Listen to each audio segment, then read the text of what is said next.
Olá, sejam muito bem-vindos e muito bem-vindas a esse nosso curso sobre adoção. Eu sou Sávio Bittencourt e o curso está integralmente disponível no canal, no nosso canal. Por favor, vá lá, se inscreva, curta e compartilhe com quem quer entender desse assunto. Nós estávamos vendo na aula passada a questão do registro civil. E essa é uma questão bastante importante, porque ele é gerido por alguns princípios. O princípio da privacidade da família, o princípio do sigilo, portanto, você não pode ficar com incertidões mencionando o processo de adoção, para não criar distinção em relação a outro tipo de formulação da paternidade e da maternidade, e também pela ideia de que aquela vida anterior daquela criança precisa ser de alguma forma preservada para que ela conheça no futuro. Então, apesar de você cancelar o assento de nascimento anterior por força da sentença, a sentença cancela o assento anterior e constitui um novo assento de nascimento, e isso que vai do mandado do juiz para o registro civil de pessoas naturais. Então, o processo se dá através da sentença constitutiva, o mandado do RCPN, ao Registro Civil de Pessoas Naturais, sem certidão do mandado, o cancelamento do assento original e lavratura de novo assento, porque os pais são substituídos pelo adotante, constam também os avós, os ascendentes dos adotantes. O sigilo nas certidões, que quando eu pedir uma certidão de nascimento da criança, não vai poder constar a ideia de que ela é filho adotivo. O nome passa a ser o sobrenome passa a ser do adotante, a mudança do prenome fica dependente do melhor interesse da criança, mas é possível por vontade do adotante, ouvido e com consentimento do adotando, né? E o cartório competente passa a ser aquele da cidade em que mora o adotante. Pois bem, eu quero dizer o seguinte: apesar de tudo isso que eu disse, quando você vai propor ou vai tentar uma cidadania de outro país, portuguesa, italiana, etc., é comum que todos os países, no processo de cidadania, peçam uma certidão de inteiro teor. E essa certidão de inteiro teor, ela relata todos os acidentes ocorridos durante o processamento desses assentos. Então, quando você pede uma certidão de inteiro teor, embora a lei fala que nas certidões comuns, a lei não usa essa palavra comum, sou eu que estou inserindo, para dizer como que funciona. Nas certidões ordinárias, certidão de nascimento, certidão de casamento da pessoa, certidão de óbito da pessoa, não consta a origem da paternidade que ela tinha, da maternidade de quem ela é filha. Isso não consta. Consta quem é o pai e a mãe, não consta qual a origem, se é por adoção, se é biológico. Então, tudo isso fica proibido de ser reproduzido nas certidões, menos na certidão de inteiro teor, porque a certidão de inteiro teor, que é comumente exigida para dar direito às pessoas de terem sua cidadania em outros países, ela acaba dando com a língua nos dentes e contando tudo o que aconteceu. O primeiro nome da criatura, o processo de adoção, o mandado, tudo isso fica relatado nessa certidão de inteiro teor. E ela é exigida com frequência quando se faz o processo de pedido de cidadania de outro país. Nós não temos como obter a cidadania do outro país obrigando o outro país a respeitar a regra brasileira de que a certidão não menciona a origem. E eu acho isso porque isso acontece muito em Portugal, é o que eu acompanho mais por ter a cidadania portuguesa, mas isso acontece também em outros países da União Europeia. Quando eles verificam, por essa certidão de inteiro teor, que a criança é filha adotiva daquela pessoa, eu, português, tenho um filho adotivo. Por acaso, as duas coisas são verdade. Eles exigem que, em função dessa filiação ser originada por uma adoção, a sentença de adoção seja homologada na ordem jurídica portuguesa, seguindo os procedimentos de homologação de sentença estrangeira em Portugal. o que dá uma trabalheira desgraçada. Muito mais fácil você pedir a cidadania de um filho biológico, que nada disso vai ser exigido. Você pede a certidão de inteiro teor e lá se vê que tem uma declaração de nascido vivo no hospital, que ele é teu filho biológico, e segue aí o processo ordinário de reconhecimento da cidadania daquela criatura. Agora, quando você é pai adotivo, você precisa fazer o reconhecimento dessa cidadania, dessa sentença que constituiu a adoção, constituiu esse português em pai do Brasil, para que essa criança tenha direito à cidadania, o que demora o processo mais, perdão, torna o processo mais demorado, torna o processo mais dispendioso, porque você passa a ter custo de advogado para fazer um processo judicial de homologação de sentença brasileira em Portugal, de reconhecimento dessa sentença pelo ordenamento jurídico português, né? Se eu militasse em Portugal, eu ia lutar para mudar esse estado de coisas, porque se o português adota em qualquer parte do mundo, para o direito português, a adoção tem os mesmos efeitos da adoção brasileira.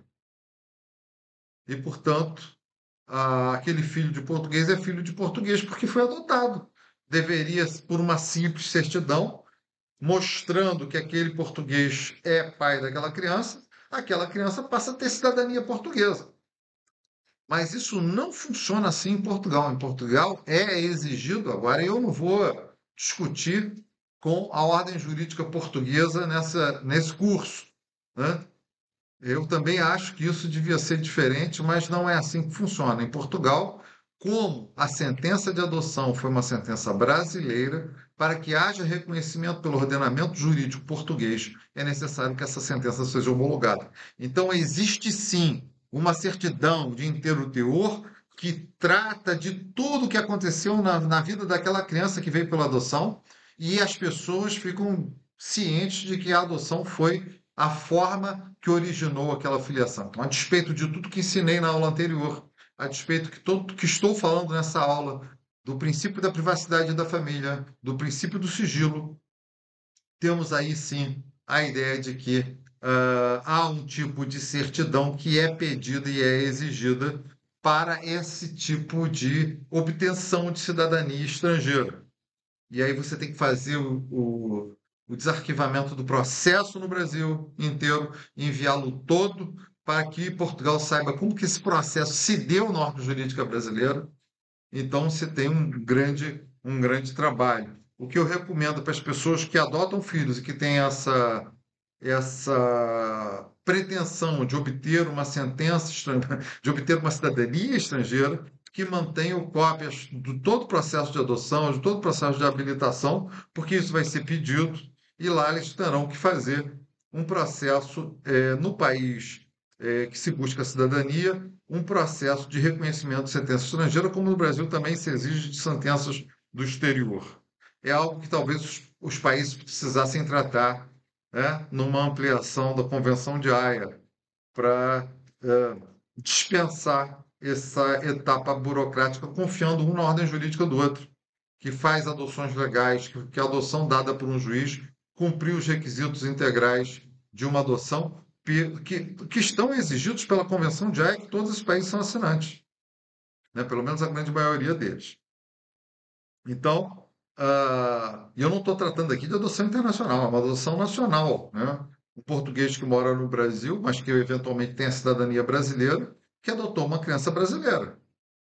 E que ele, tendo a cidadania portuguesa também, quer que essa criança tenha a cidadania portuguesa, que é um direito da criança.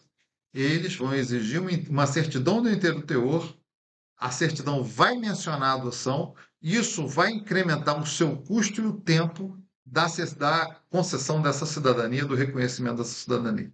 Mas feito tudo isso, eles vão ter que reconhecer e a criança vai, afinal das contas, vai demorar mais um pouquinho, vai ser um pouquinho mais caro, mas vai ter a cidadania. É só para mostrar que essa regra do sigilo e essa regra da privacidade não são absolutas. Elas comportam essa exceção quando você vai pleitear a cidadania estrangeira. Faz parte da vida esse tipo de enfrentamento. É uma evolução que o direito internacional ainda não obteve, e nós então estamos ainda pagando esse preço. Quem sabe no futuro a gente melhora essa situação.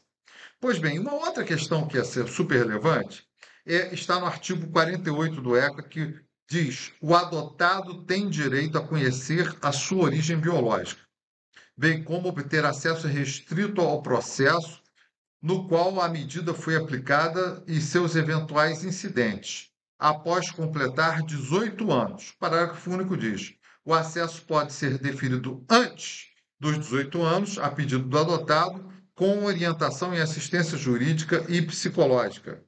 Pois bem, aqui tem o acesso à origem biológica. Eu acho que o artigo está mal escrito. A criança deve ter acesso à sua história, incluindo a sua origem biológica. A origem biológica ela pode ser importante porque você pode querer eventualmente saber que é seu pai e sua mãe. Eu tenho certeza que uma adoção madura passa por esse oferecimento já na adolescência, né, da pessoa saber a sua origem biológica. E há crianças que têm esse interesse, há crianças que não têm esse interesse, de suprir uma curiosidade acerca daquilo que a levou até a família que ela reconhece como família dela, mas que a chegada dela não veio pelo vínculo biológico, não veio porque a mãe engravidou, veio porque ela foi adotada. Então é natural que ela queira saber o que aconteceu antes. Por isso eu acho que o artigo tinha que contemplar a ideia de que ela tem direito à sua história. E eu acho que é uma interpretação extensiva que a gente tem que fazer aqui. Ele tem que conhecer apenas a sua origem biológica, ele tem acesso à sua história, que está em todos os documentos que ele vai ter acesso aqui a partir dos 18 anos de idade. Agora, ele poderá, a pedido dele, poderá ter acesso, né, é, com preservado o sigilo antes dos 18 anos a seu pedido. Agora, seu pedido contra a vontade dos pais, e os pais que eu me refiro, obviamente, são os pais adotivos, que são os pais que ele tem, aí nós temos um conflito de interesses que vai ter que ser resolvido judicialmente. Se eventualmente essa criança quer se fazer representar, busca o Ministério Público, busca o Conselho Tutelar com 16 anos de idade, eu quero conhecer minha origem biológica dos meus pais. Eu acho que a tendência é o atendimento. Eu quero conhecer minha origem da minha vida. A tendência é o atendimento. Mas, para evitar que surja um conflito interno na família, a adoção da mediação, nessa hipótese, talvez seja a melhor saída para que haja um convencimento dos pais que essa verdade faz parte do rol de direitos. É claro que os pais precisam ter a sua opinião respeitada. E por quê? Primeiro, porque eles são representantes legais do seu filho. Ele só pode pedir isso através de seus pais. Seja assistido, seja representado. Qualquer outra hipótese, ainda que cabível, é excepcionalíssima. Ele vai sozinho e vai, contra a vontade dos pais, conhecer a sua origem. Isso precisa ser estudado, isso precisa ser garantido judicialmente mediante a implicação das consequências que isso vai gerar na sua família. Né? Porque a gente não está aqui para cumprir fetiches, nem consagrar modismos. Nós temos que ver qual a consequência desse deferimento contra a vontade dos pais nessa família. Talvez seja melhor esperar, talvez seja questão de deferir. É necessário que sejam feitas os estudos técnicos e também que seja aqui oferecida a possibilidade de mediação para que haja aqui uma solução harmoniosa, para que isso não seja uma oportunidade de cisão familiar, de cisânia familiar, em função de um direito fetiche. Algumas pessoas dão muito valor à busca dessa origem. Ah, blá, blá, blá, que tem lá uma importância psicológica. Eu não nego que deva haver, não sou especialista nisso e respeito. Agora, cada criatura tem um grau de maturidade para acessar essas informações. E às vezes na adolescência a pessoa está passando por riscos, por tendências, por tentações que podem ser acaroçoadas através desse encontro inadvertido, né? A minha recomendação para os pais de adolescentes que querem é acompanhem os seus filhos nessa busca, né? Essa é a minha recomendação. Acompanhe seus filhos nessa busca. A criança de 16 anos quer conhecer, pega o processo, lê com ela. E se liberta, porque a verdade liberta. Então, a melhor solução é dar o conhecimento, mas às vezes há detalhes ali chocantes. E a gente não sabe o que gatilho que isso desperta naquela adolescente. Ele pode ter sido vítima de serviço sexual, ele pode ter sido vítima de maus tratos em alto nível, ele pode ter consciência de coisas horríveis. Então, isso não é um passeio de Alice no país de Alice no País de Maravilhas, não. Isso é uma coisa que requer cuidado e precisa ser feito com acompanhamento psicológico. Então, portanto, quando os pais estão de acordo e há uma comunhão familiar nesse sentido, tudo bem. Quando os pais não estão de acordo, porque há um motivo, esse motivo precisa ser relevado numa decisão judicial, eventualmente, em caso de propositura por parte do Ministério Público, que é possível, de uma ação contra os pais para que a criança tenha acesso a um pedido feito em jurisdição voluntária para esse fim. São as considerações que eu devia fazer em relação a esse artigo 48. Na próxima aula, nós voltamos com mais detalhes e com mais assuntos pertinentes à adoção. Um grande abraço e até lá!